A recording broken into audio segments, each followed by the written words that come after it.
Part 4 in our series on sustainability covers recycling sprues at the factory. Now, if you've ever made a model airplane kit or some other type of model kit, then you'll probably have cut the pieces out of kind of a frame that goes around the plastic pieces. This part is called the sprue, and it needs to be discarded once the parts have been cut out of it. There is sometimes more plastic used in this kind of frame part, the sprue, than there is in the actual parts itself. Not all recycling plants will take this sprue material and be able to recycle it. At G-Hold, we choose to regrind that sprue and recycle it into our plastic parts.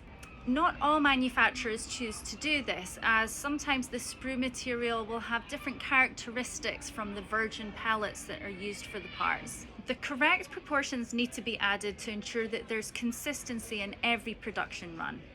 This adds a little bit more complexity than simply using the virgin pellets, as if the proportions are a little bit off, it can lead to some cosmetic defaults in the production run.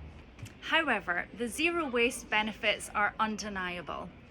Over the past 5 years, we estimate that G-Hold has reground and reused 8 tons of plastic waste. That's the equivalent of 8 adult giraffes. G-Hold's environmental impact: 1,470 kilograms of plastic waste saved and reused per annum.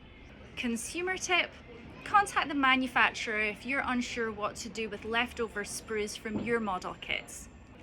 Business tip: if you outsource your manufacturing, always check in with your supplier to find out what they do with the plastic sprues. Don't just assume that they'll be reground and reused, because it's not necessarily likely that they will be.